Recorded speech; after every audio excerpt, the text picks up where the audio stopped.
página, mucha bendición para ellos, sabiendo que Dios va a hacer grandes cosas a aquellos que abren nuestra página y reciben una bendición por medio de la palabra, por medio de una oración, y el Espíritu va a obrar en cada uno de ellos en el lugar donde estén. Gracias le damos a Dios por cada uno de ellos. Le damos gracias a Dios por nuestros hermanos que no están en este lugar porque algunos trabajan, pero al final de cuentas Dios es el que sabe todo. El tema que vamos a tratar hoy se llama oposiciones. Siempre va a haber oposición en las cosas de Dios. Amén. Gloria al Señor. Lo voy a llevar a un texto allá en Deuteronomio,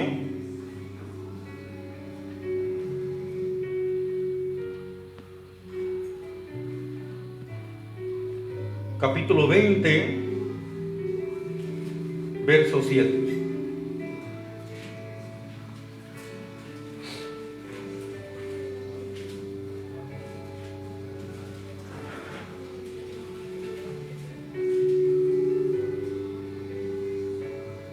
No, esperen. Vamos a ir a Tesalonicenses antes. Nuevo Testamento, Tesalonicenses 2:2. Antiguo Testamento, Tesalonicenses. Primera de Tesalonicenses 2:2. Nuevo Testamento. Vamos a ver. Primera de Tesalonicenses 2:2.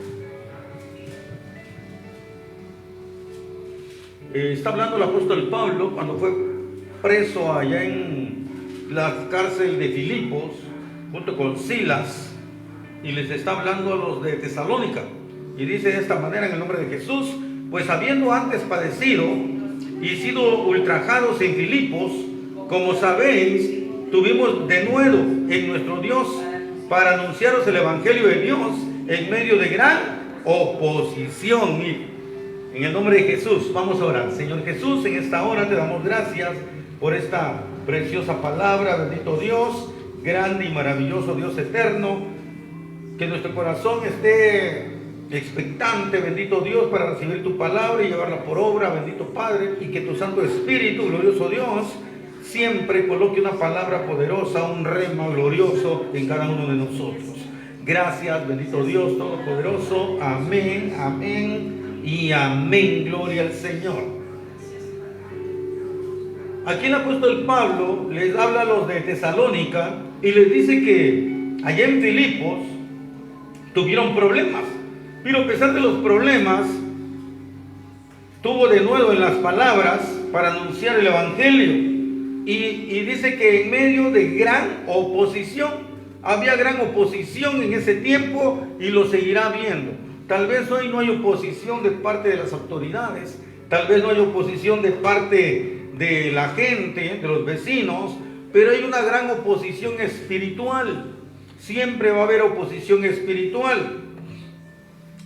Cuando en esos tiempos nació Jesús, nace en una época donde había grandes problemas en Israel. ¿Por qué? Porque reinaban Roma. La potencia romana se había adueñado de todo Israel y Jerusalén, y ellos eran los que políticamente daban las órdenes. Entonces, cuando ven las profecías y ven que va a venir un Mesías, la gente pensaba que iba a haber una revolución política. Eso es lo que esperaban, porque en el Antiguo Testamento siempre Dios mandaba un libertador, siempre venían muchos líderes que Dios levantaba para librar al pueblo de israelita del cautiverio. Pero ahora las cosas iban a cambiar, dando un giro de 360 grados, porque no iba a ser ahora una revolución política. Lo que esperaban no iba a ser, sino que iba a ser una transformación religiosa y espiritual. Lo que le interesaba a Dios era eso. Lo que le interesaba al hombre es que Roma fuera derrotada y Israel fuera libre de nuevo. Pero al final de cuentas, a Dios le interesaba más que fueran libres de la religiosidad que se había transformado todo aquello que había dado antes, que lo habían llevado hasta un nivel que ahora ya no solo las leyes de Dios eran obedecidas, o también los mismos sacerdotes anulaban también esos mandamientos de Dios por causas de lo que eran sus tradiciones y costumbres. Y en un momento dado, Dios en la palabra dijo: ya estoy cansado de sangre, de luna nueva, de sábado. Ya estaba cansado de todo, porque les dijo claramente: este pueblo de labios me honra, pero su corazón está lejos de mí. Y lo que quería Dios es regresar el corazón del ser humano hacia Dios. Y por eso les dice que iba a haber derramamiento de espíritu, y que el corazón de piedra lo iba a cambiar por un corazón de carne.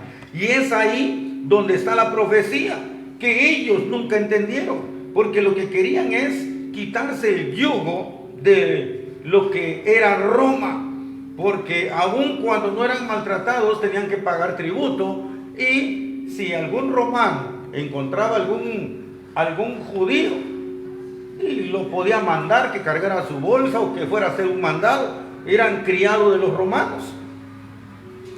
Pero cuando viene Jesús y viene con algo nuevo, tuvo que empezar una oposición del diablo y de las personas. Y encontramos que primeramente hubo una oposición de parte de la gente, del qué dirán. Hay mucha gente que se cuida del qué dirán, qué van a decir. Miren, los chinos se cuidan mucho de eso, que no se vaya a divorciar, porque ¿qué van a decir? ¿Qué van a decir en la escuela de que tus padres son divorciados? También se cuidan mucho de que hablen mal de ellos. Para ellos su reputación es invaluable. Un chino con una buena reputación alcanza un nivel bastante grande. Hay gente que ha estudiado mucho, pero por una mala reputación lo botan del trabajo. Entonces, en aquel tiempo, allá en Mateo capítulo 1, versos 18 y 20, hay una historia donde dice que un ángel vino y habló con María y le dijo que iba a concebir del Espíritu Santo. Y viene el Espíritu Santo y se posó sobre ella y quedó embarazada. Cuando lo sabe,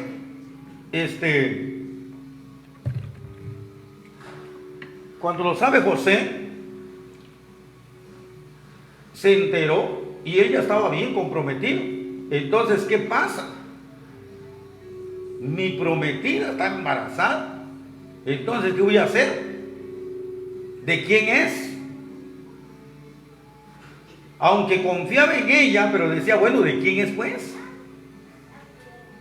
Si lo voy a acusar, lo van a matar, lo van a agarrar a pedradas, lo van a acusar de adulterio. Entonces optó por lo siguiente: iba a llamar 2 testigos y lo iba a repudiar 3 veces para que la pudiera dejar. Eso es lo que dice ahí en la escritura, que lo quería dejar en secreto, dice. Nomás llama a 2 testigos y lo repudia 3 veces y se acabó el asunto. Y se iba a ir. Pero antes de que hiciera eso, un ángel del Señor llegó y le dijo cómo estaba el asunto. Y se tuvo que quedar ahí. Pero el qué dirán fue una gran oposición. ¿Por qué? Porque en realidad entró la incredulidad en él en un momento. ¿Y quién no? Y les voy a decir por qué. Nunca antes, en todo el trayecto, miren, en todo el trayecto de la historia, se ha sabido que venga el Espíritu Santo, se pose sobre alguien y que quede embarazada. Leemos todo el Antiguo Testamento y no hay. que Dios hacía milagros con las mujeres estériles, pero por medio de su esposa. Decía, y se allegó a ella y concibió, es lo que dice, pero nunca había sido eso. Entonces era la primera vez, y llegamos a la razón de que José tuvo que dudar hasta que Dios le habló. ¿Y quién no iba a dudar, pues? El gran problema es que se encontró entre la espada y la pared antes de que Dios hablara con él por medio del Espíritu, y dijo: si la adelanto la van a matar, mejor calladamente la repullo y mañana ya no me encuentran aquí, me voy. Iba a huir, miren. Ese es el gran problema. Y Jesús ya estaba en el vientre de María. Aun cuando no había nacido, era un embrión, ya había oposición por la manera en que fue engendrado.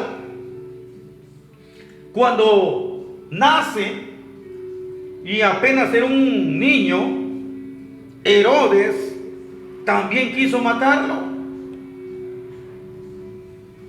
Cuando llegan los sabios de Oriente y llegan preguntando, y dice que van siguiendo una estrella y que los va guiando hacia donde ha nacido el Rey de Reyes y Señor de Señores. Ha nacido un nuevo rey. Se quedó turbado. Entonces dice que les dijo: bueno, vayan, y cuando lo encuentren me avisan. Y no le avisaron, porque también Dios envió un ángel y que les hablara a ellos: no regresen por el mismo camino, váyanse por otro.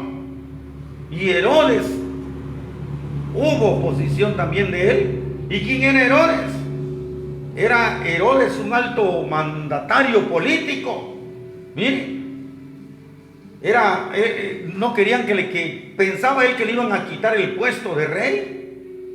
Se creía mucho y decía: bueno, ¿quién otro? ¿Quién es el que va a venir y va a estar de parte mía? Entonces, aún en lo que respecta a lo político, tuvieron miedo. Y sabiendo que Jesús no venía por la política, sino venía por lo espiritual. Sobre todo, iba a tener enemigos bastante fuertes. Si hablamos del Sanedrín, no hemos escuchado el Sanedrín, pero el Sanedrín, haga de cuenta que se está usted enfrentando hoy en día a los tres poderes: al poder legislativo, al poder judicial y al poder ejecutivo. Como que si se estuviera enfrentando con toda la ley, mire, porque el Sanedrín tenía 72 miembros y había 3 cámaras, como hay hoy en día.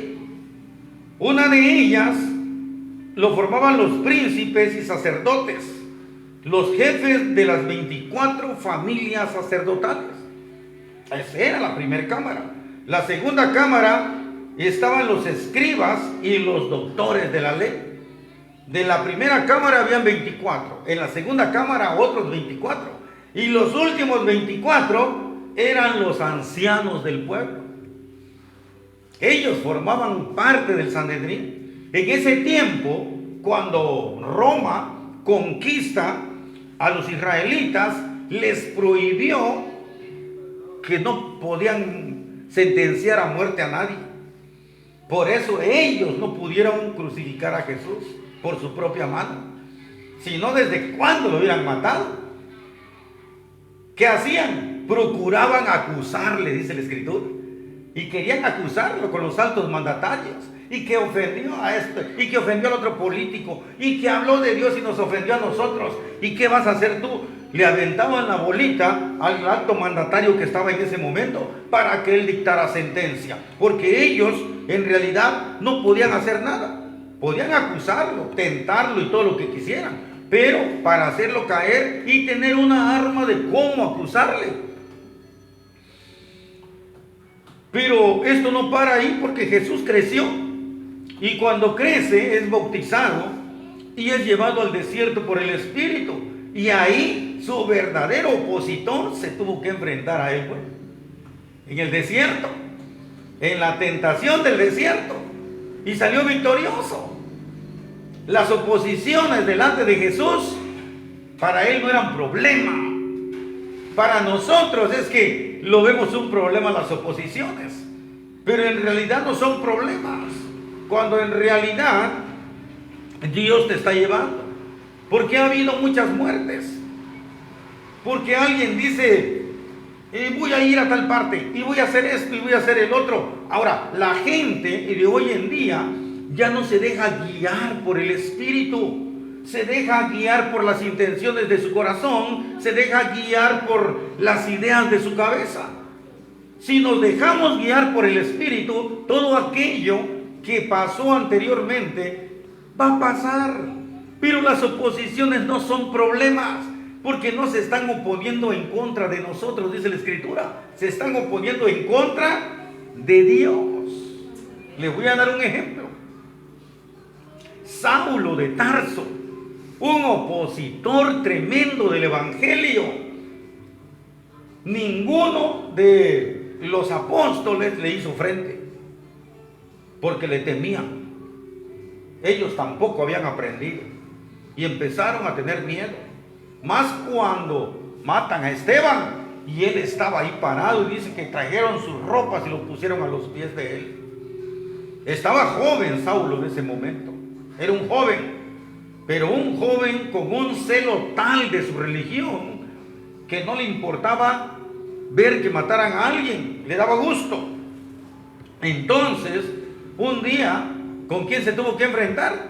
Con Jesús. Y le dijo, Saulo, Saulo, ¿por qué me persigues? Le dijo. No le dijo, ¿por qué persigues a los que yo envié? ¿Por qué me persigues? Miren, Jesús lo agarró de manera personal. Y cuando nosotros somos guiados por el Espíritu, cualquier cosa que pase, Dios lo va a agarrar de manera personal.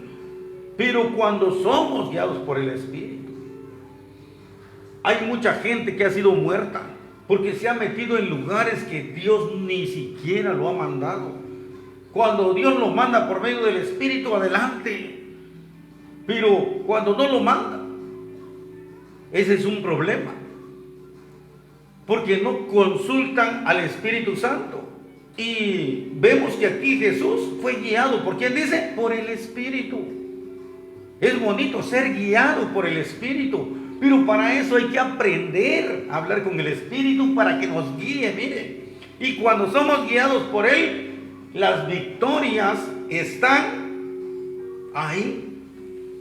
Victoria tras victoria, mire, y gloria en gloria. Así que Satanás se fue avergonzado porque no pudo con Jesús, ni en su cuerpo con el hambre, mire, ni en su alma con las riquezas, ni en su espíritu con la adoración. En las tres partes Satanás salió burlado. No pudo convencerlo de todo lo que le estaba ofreciendo. Le voy a decir por qué. Porque dice la Escritura que todo lo que fue creado era para él. A él le pertenecía. Pero tenía que venir y ganárselo. Y se lo ganó. Y por eso le dieron un nombre que es sobre todo nombre. Y le dieron todo el poder del cielo, todo el poder de la tierra y todo el poder en el infierno. Tanto es que leemos en la Escritura que hasta los demonios se postran delante de Él. Y eso es glorioso, porque las oposiciones para Jesús no le importaron. No le importaron. Allá en Marcos, mire, vamos a ir a Marcos, capítulo 3, verso 6. Y salidos los fariseos, tomaron consejo con los herodianos contra él para destruirle. Mire, los fariseos y los herodianos, los seguidores de Herodes, se confabularon para querer destruir a Jesús. Mire cuántos opositores tenía. La Escritura declara que a los suyos vino, pero los suyos no le recibieron. ¿Y quién eran los suyos? Los judíos. Todo el pueblo judío. La mayoría no le recibió. ¿Por qué es que se fue a otro lugar? ¿Por qué no se quedó en Nazaret trabajando? Por la incredulidad de ellos. Y los nazarenos, en realidad, era un pueblo que guardaba ciertos puntos de la religión. No cortarse el cabello, ¿sí? No tomar vino. Pero en otras cosas se torcieron los nazarenos. Por eso, cuando Natanael le habla, ¿podrá salir algo bueno de Nazaret? Dijo, pues, porque ya los nazarenos estaban mal vistos en ese tiempo. Todos se torcieron. Y vemos que Jesús salió de ahí. Y también allá donde nació, en Belén, conocieron su historia y no creían en él. Sus hermanos tampoco creían en él. Oposición tenía de todos. Aún en contra de todas las oposiciones, él tenía que cumplir con ese ministerio. Vamos a ir a Juan, el Evangelio de Juan, capítulo 1, verso 11. Ahí es donde dice, a los suyos vino y los suyos no le recibieron. Mire, ¿por qué no le recibieron? Váyase ahí a Juan 5:18. Juan 5:18. Dice, por esto los judíos aún más procuraban matarle, porque no solo quebrantaba el día de reposo, sino que también decía que Dios era su propio Padre, haciéndose igual que Él. Lo tomaban como una ofensa que dijera que era hijo de Dios. El día de reposo no se hizo para el hombre, no el hombre se hizo para el día de reposo. El hombre puede mandar en el día de reposo, no el día de reposo va a mandar en el hombre. Eso es lo que dijo Jesús. ¿Quién de todos ustedes que su bestia caiga en un hoyo no lo va a sacar? ¿Nunca entendieron? ¿Por qué? Porque en realidad lo entendían desde otro punto la palabra. Y cuando alguien se lo han enseñado tantas veces de esa manera, creí que de esa manera está bien. Y cuando viene otro a enseñárselo de la manera correcta, dicen, no, no es así. Y ese fue un gran problema. La ignorancia fue una de las oposiciones que tuvo Jesús en ese tiempo. Mateo 16:1 dice que los fariseos y los saduceos también estaban en contra de él. ¿Por qué? Porque los saduceos decían que no hay resurrección. Y Jesús decía que iba a resucitar al tercer día. Y iba en contra de la religión de los saduceos. Los fariseos no creían en los milagros. ¿Cómo van a creer en los milagros los fariseos? Y cuando Jesús hacía milagros, ¿saben qué decían? Por Belcebú hace milagros este hombre, decían. No creían en los milagros. Unos no creían en la resurrección, los otros no creían en los milagros. Y todo lo que decía y hacía Jesús iba en contra de sus principios de ellos, porque eran religiosos. Nunca vieron en sí los cambios que trajo él. Y todos los religiosos estaban en contra de Jesucristo. Pedro, incluso seguidor de él, y si quiere vamos a ir a Mateo 16:22. Mateo 16:22. Aún Pedro, que caminaba con él, fue movido, fue sacudido por el diablo. Entonces dice, Pedro, tomándolo aparte, mire, Pedro llegó a Jesús, comenzó a reconvenirle, diciendo, Señor, ten compasión de ti, en ninguna manera esto te acontezca, porque iba a ir a la cruz del Calvario, y Pedro le estaba diciendo, no vayas. ¿Y qué dijo Jesús? Pero él volviéndose dijo a Pedro, quítate delante de mí, Satanás, porque eres tropiezo, porque no pones la mira en las cosas de Dios, sino en la de los hombres. Y ese es un problema demasiado grave. Porque si Dios dijo que pongamos la mira en las cosas de Dios, así lo dice la Escritura, Poner tu mirada en las cosas de arriba. Buscar primeramente el reino de los cielos. Y vamos a encontrar mucha palabra de eso. Y no en las cosas de los hombres. Hoy en día se mueven muchas cosas así. Y van buscando las cosas de los hombres. Bueno, ¿quién tiene fama? ¿Quién es esto? ¿Quién tiene más gente? ¿Quién tiene más tecnología? Yo creo que si usted, mire, no fuera espiritual y le vinieran a ofrecer que vaya a tal iglesia, hay aire acondicionado, hay unas butacas mejores que en Cinépolis, y que en la entrada lo van a atender como que si fuera la reina Isabel que está entrando, amado hermano, con alfombra roja, mire, y que antes de que entre esté al culto, que siéntese, esté en esta cafetería, le vamos a invitar un café, sus panecillos, ay, pero bien, mire, apapachado. Aunque lo que le estén enseñando allá adentro no sea correcto. Y mucha gente se siente cómoda ahí. Jesús nunca buscó la comodidad.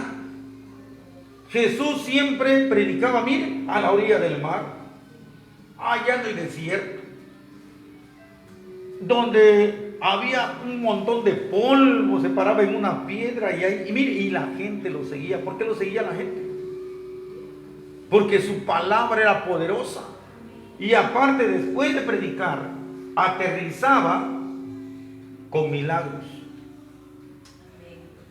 Y todos los que venían eran sanados.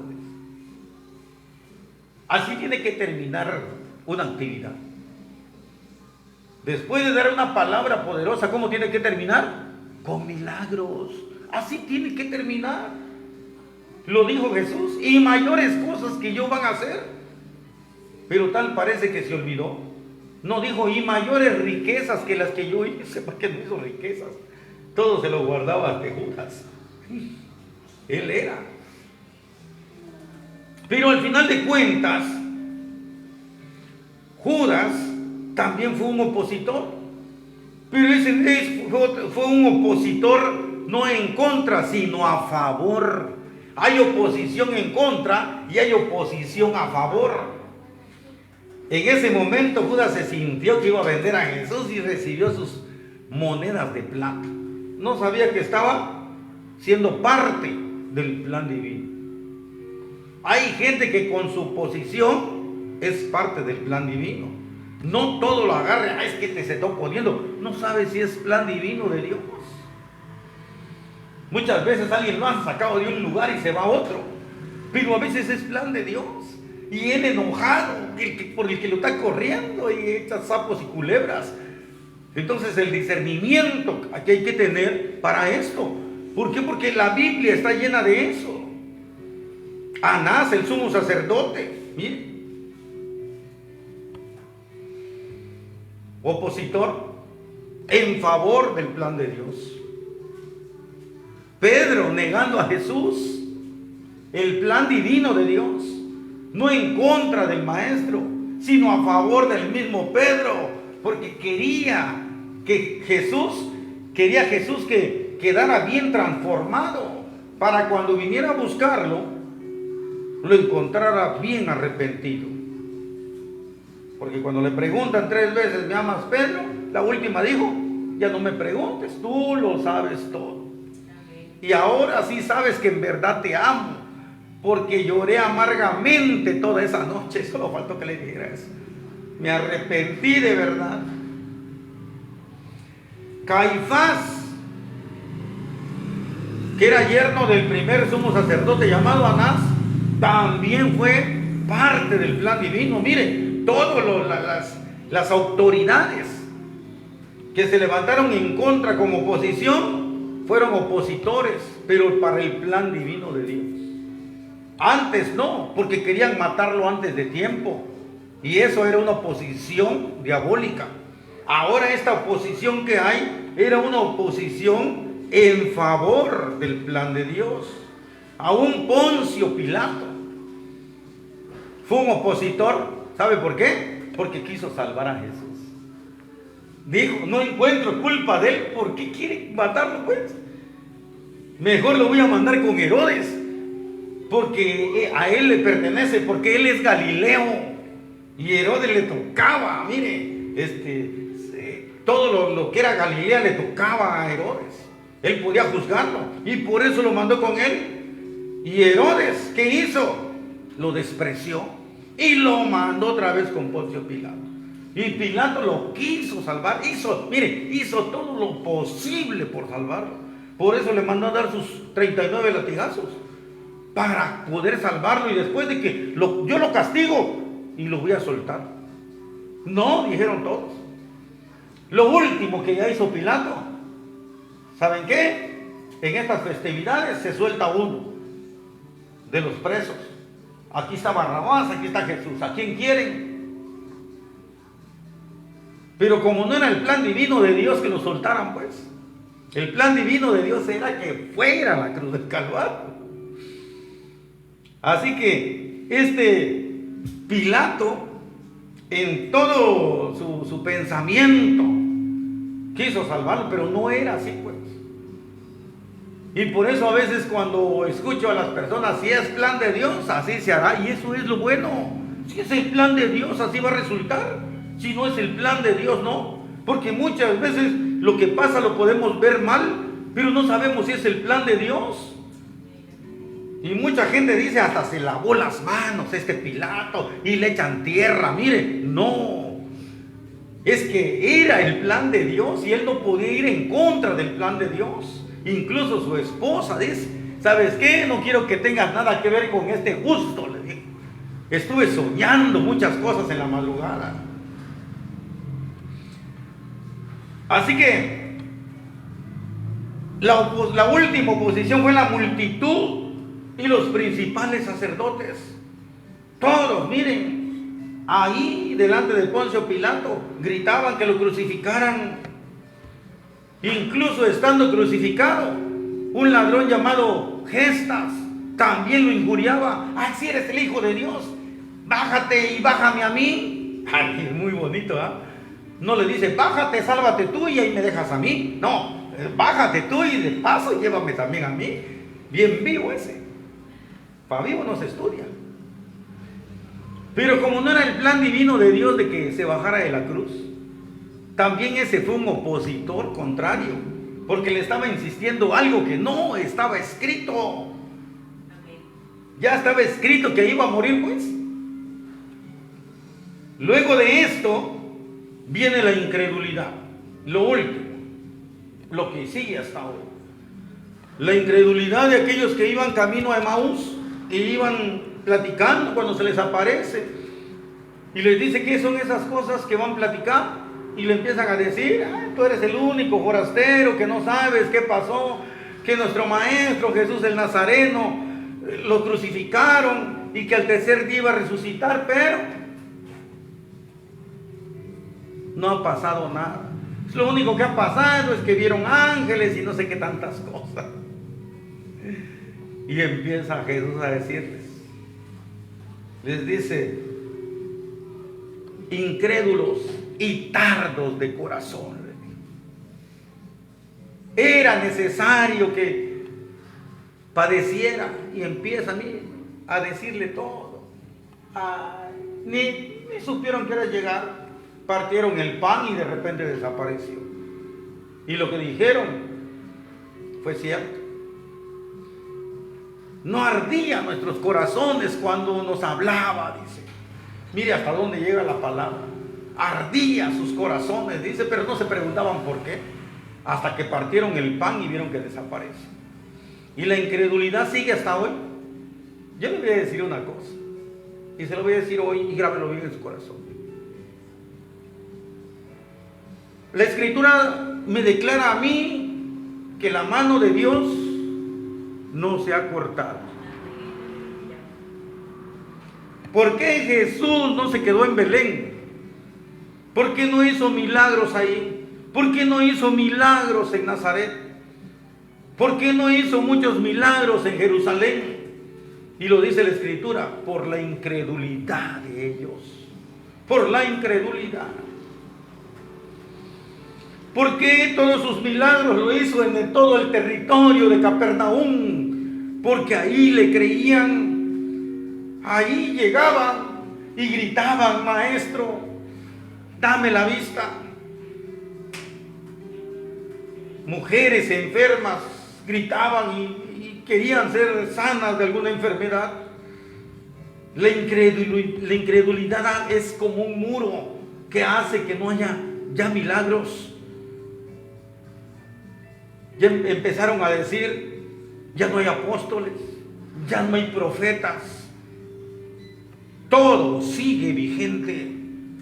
Los 5 ministerios siguen vigentes hasta el día de hoy. Lo que pasa es que lo han jugueteado. Cualquiera se cree esto, se cree el otro y se cree el otro. Y eso ha hecho un círculo vicioso, que la gente deje de creer. Gente que viene profetizando y nada de lo que profetiza es cierto, porque no pasa. Porque no le tienen temor a Dios. Le tienen amor a lo económico, al dinero, y se prestan para eso. Nosotros, como hijos de Dios, no tenemos por qué ser incrédulos. Le creamos a Dios, le creamos, y usted va a ver que va a haber servicios donde todo va a terminar con milagros, porque así tiene que ser, así está escrito.